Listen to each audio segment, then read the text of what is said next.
morning, everybody. Welcome to another Take 5 with Preserve SC. I'm Michael Beatonbaugh, Director of Preservation South Carolina. And after our very successful live feed from the Plantation House Hotel on the square in Edgefield, I wanted to go to another property that Preservation South Carolina has, the smallest and oldest, and one that we've held on to for the past year and a half. And this year we're going to have solutions for, and that property is the Kibler Log Cabin. So the Kibler Cabin is one of the most unique structures we've ever been involved in, and we'll go in closer to show some of the things about it that make it so different and a mystery as to how it was built. It's a lot more complex than just a log cabin. Let's go closer. So here's what we know. This land was first granted in the 1750s. John Kibler did not purchase it until 1804. So the mystery of this place is that it has elements that predate 1804, yet we believe there was no structure here before that. So I want to go around and show the outside of the cabin and show some of the elements that make it really unique.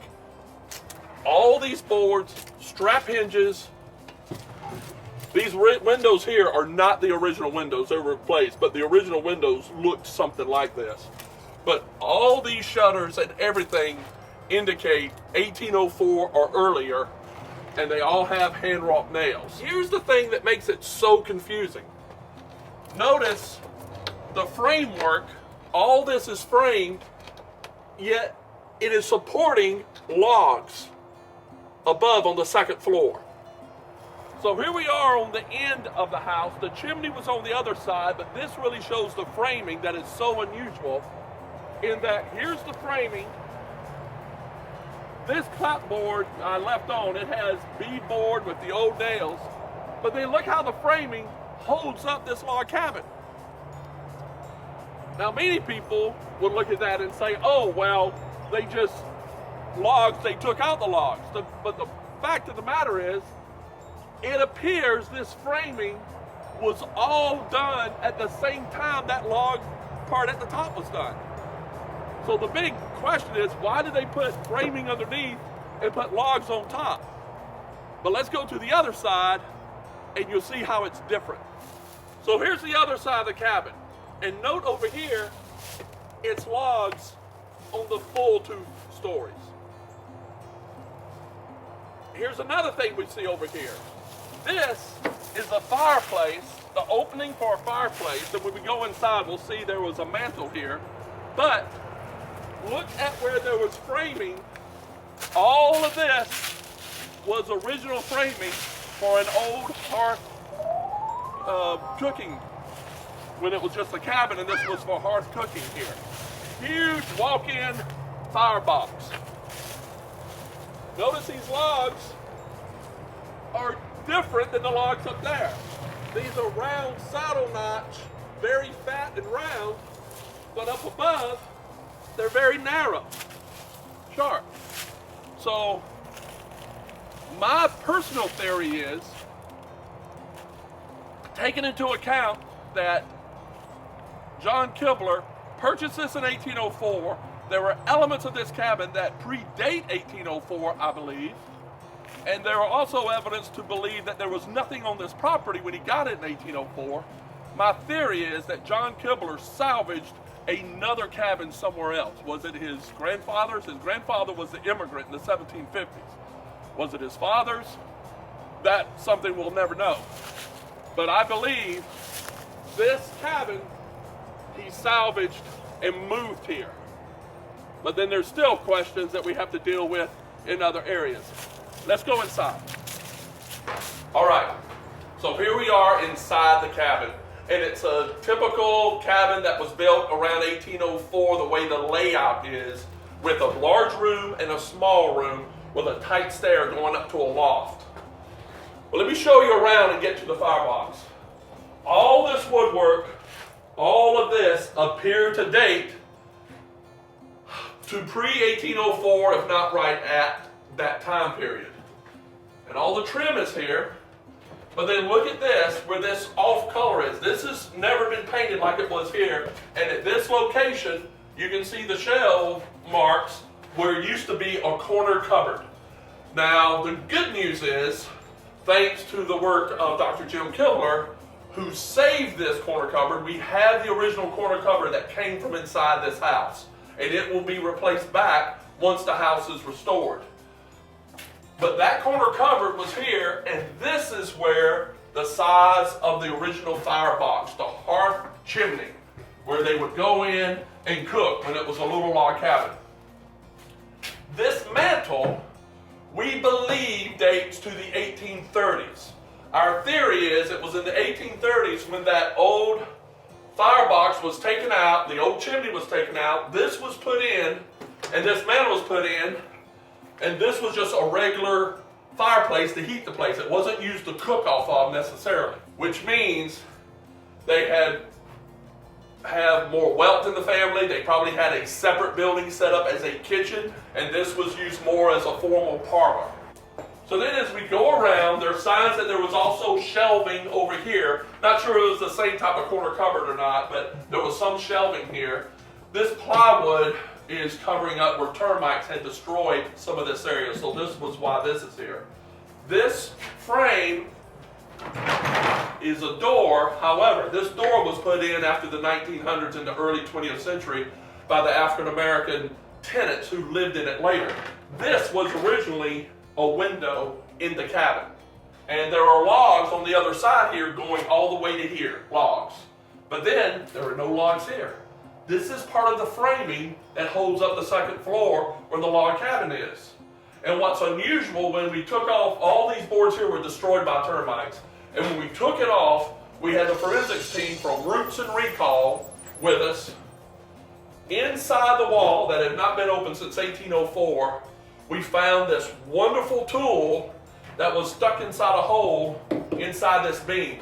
This is either some sort of gauge for making sure beams were aligned when you put in the pegs, or it was just a handle to carry logs.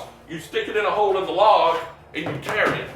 And that's what we believe it was. One of those two, but whoever was the fellow who did it, he decided to leave it as an artifact and board it in, and we found that. So that was really cool. Back around and we get to what was the original back door. What right here that you see used to be an open porch. This was also walled in the early 20th century. But this door is wonderful in that it is original to the cabin, all handmade with the strap hinges. And what we think is so cute is they had a little kitty cat door at the bottom. Right there. Now the walls go on and they're all identical from around the room, but then we come to this wall. And we have determined this wall was added after this. This is secondary. Let's go in this side room, we'll show more about that. All right, here we are in the small anteroom next to the original parlor. And we have another door here, but this one's different than the front and back doors. They have strap hinges. These have the old colonial L-shaped hinges on them. And our theory is this door was one of the original cabin doors. And when they built this wall, which was a second generation wall, they took those original doors off the front and used them inside the house. And then they were replaced by a more updated door with a stronger, heavier hinge. This door actually went to the back, and we have it sitting here because the pins came out. So in a nutshell, all of this staircase and this framing was added after 1804, or was all this predating 1804 and this was built in 1804? All right, so I'm coming up the loft stair into, it's a true loft. It wasn't a full floor. The rafters start on the walls here, and then they have tie beams across, and all this was boarded in. But what year was all this done? Well, the clue is this wonderful pattern. If you see the wallpaper, look at this. It covers this whole wall. And if you come over here closer, we can see the pattern really well. It was a pineapple pattern And through research and our friends at Adelphia Wallpaper Company, historic wallpaper company in New York, we found the exact pattern of what it was. So imagine all this room in this bright colored wallpaper. It was actually an extraordinary room. And it's interesting that this was put in the upstairs. So this was actually a more formal room than the downstairs. The other elements that show that is in the chair rail and faux wainscoting that was put in. Here's painted blue and red as if it was wainscoted panels up here. So what is the date of all of this? We believe this wallpaper was printed in the 1830s. What that means is since John died in the late 1820s, his son William took over in the 1830s, we believe John built all this into the second floor and made it a more formal room. Now, what the room was used later, after in the early 20th century, all these hangers, it was used to smoke hams. We have grease on the ceilings, it was salt damage on the floors. All of these, after it was a house, was used as a smokehouse up here. So here's some interesting things over here too. We know these windows were original with the cabin because they had pegs how the plates are tied into the logs. However, then here are these strange windows were put in, which are long. These were done, we believe, in the 1850s. That would be around the time after William died and his young son, 16-year-old David Augustus, came in and started living here when he inherited it from his father. The other conundrum is right here. Now, we have the stairs here, but there are signs that there were stairs here.